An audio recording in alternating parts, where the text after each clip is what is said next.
A reading from the Holy Gospel according to Matthew. Glory to you, O Lord. A young man approached Jesus and said, "Teacher, what good must I do to gain eternal life?" He answered him, "Why do you ask me about the good? There is only one who is good. If you wish to enter into a life, keep the commandments." He asked him, "Which one?"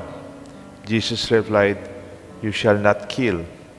You shall not commit adultery. You shall not steal. You shall not bear false witness. Honor your father and your mother, and you shall have love your neighbor as yourself." The young man said to him, "All of these I have observed. What do I still lack?"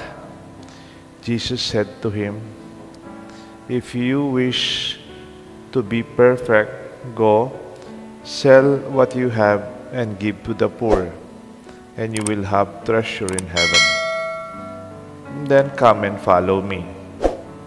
When the young man heard this statement, he went away sad, for he had many possessions. The Gospel of the Lord. Praise to you, Lord Jesus Christ. In the name of the Father, the Son, the Holy Spirit. He went home sad. Pwede pala, no? The young man is rich, and yet he is sad. Mayaman itong lumapit kay Jesus, pero umuwi siya malungkot. Pwede ba yun? Mayaman ka tapos malungkot ka. He's young, malakas siguro, wala nang sakit. Mayaman, he has many possessions. But he went away sad. Pwede pala yun?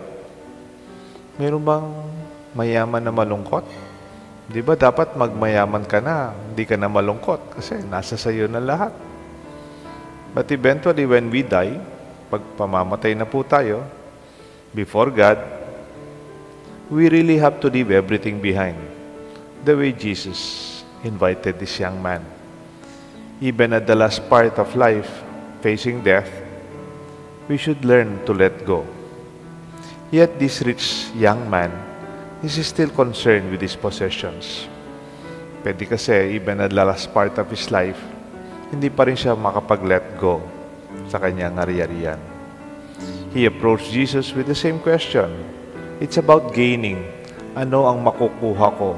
What will I get? How do I get? How do I possess eternal life? The young man's preoccupation, or maybe even obsession of his possession, and he wanted to possess more. Ano pa po yun? "Teacher, what good must I do to gain eternal life?" Parang yung question niya kay Jesus, gaining pa rin eh. Gusto ko, makuha ko pa rin ang buhay na walang hanggan. There is wisdom in accumulation. Accumulation is your lifetime earning. Accumulation is earning, saving, gaining. Magobra ka, manakitan ka, mag-save ka, manipon ka. Baka nita, makasigurado ka kayong kinabukasan mo. Not only for you, even for your children, for the rest of the family. And we are programmed to do that as a template, facing reality as an optics from this view of life. Kaya nga yung perspective natin sa buhay is always to earn, to work, to save, to gain. Accumulating. The amount, the expense, the savings, the better deal, and so on. Dito na lang tayo, makakamura tayo dito. Dito meron tayong discount. Dito meron tayong opportunity to have meron pang dagdag. That is our perspective. That is how we are trained to do. From this life, when we have been accumulating for more than 40 years, kunyari, may edad ka na, magre-retire ka na lang, nagtatrabaho ka na more than 40 years. These remaining years can also be about decumulation. Pwede ba yun? Meron bang word na yun? Yung merong accumulation, Meron bang decumulating, yung letting go? Para bang hindi ko na kailangan yan. Matanda na ako. Meron pong isang pare. He's a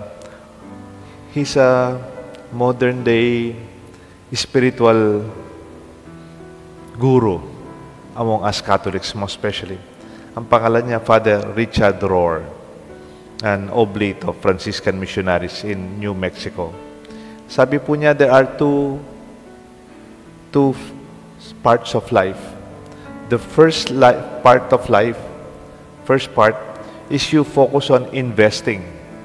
Investing your time for education, investing yourself for your work, investing your life for your investments, or your growth of your business, investing so that it will grow further, accumulating. But the second part of life must be focused on divesting.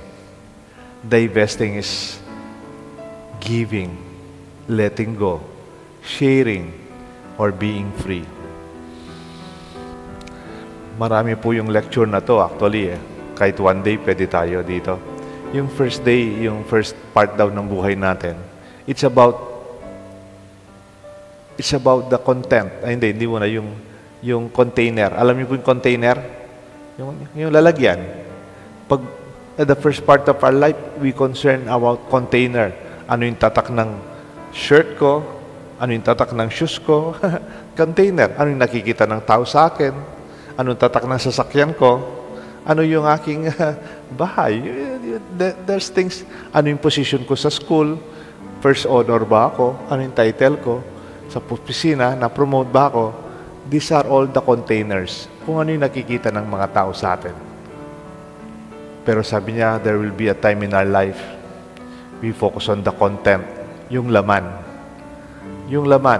Hindi naman gusto sabihin 50 years old ka, 60 years old, o 45 years old.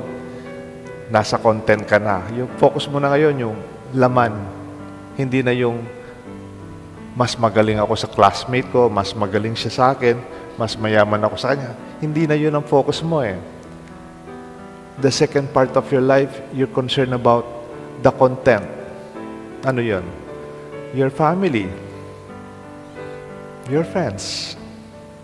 Your relationship with your wife, with your children, with your brothers and sisters. A quiet moment with some friends. Laughter in your table. This is quality. Quality relationship. Your good health. Hindi ka na concern kung ano sinasabi ng tao sa'yo. Ang concern mo na, your relationship with God.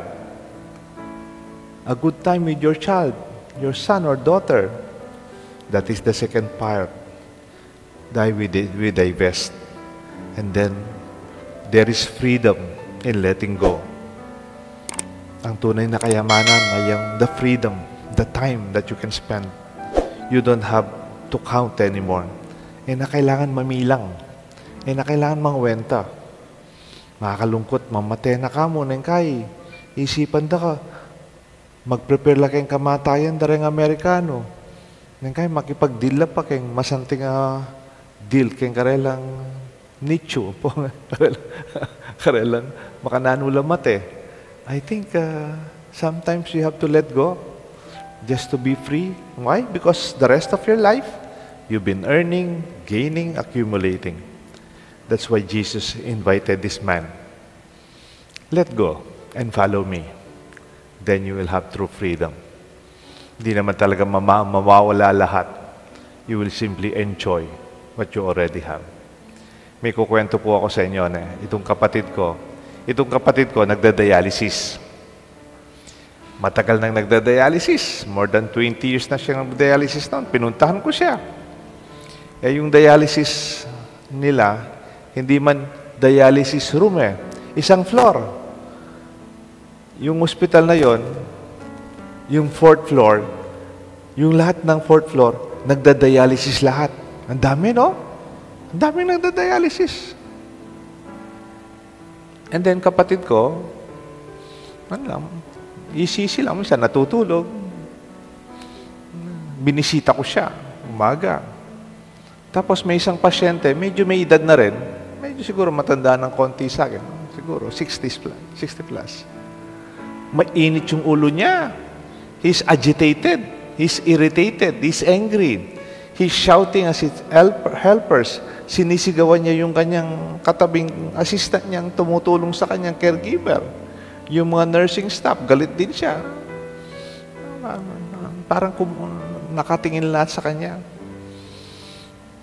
Mamatay na yata itarayan ako. Namamatay na yata siya. And then my brother said, yung kapatid kong nagda-dialysis, no? Mimwayang-mimwayan. Yung pasyenteng yan, mimwayang-mimwa. Kasi makwaltayang makwalta. Yung problema na kanyan, malapit na yung mate. Eh nabalo makananulang magastos ang pamagisan tempera na. Eh nanuwa gamit. I mean, yung kapatid ko, ganun mag-isip, no? Mapali na bunto kasi, nawagisan tempera na, matay na yan. I mean, sinabi po ng kapatid ko yon. Napaisip ako, sometimes maybe we feel afraid because we gain much already. Like this man with so many possessions. He went home sad. It should be good that you have possession. But that possession must not make you insecure, afraid, or even unfree. You have this possession simply to be free, to be happy, and to be generous in sharing life. Hindi ko naman sinasabing maging irresponsible tayo o sayangan natin. But what is important is we should not be owned by what we possess. We should possess what we own. May God bless us all, the Father, the Son, and the Holy Spirit.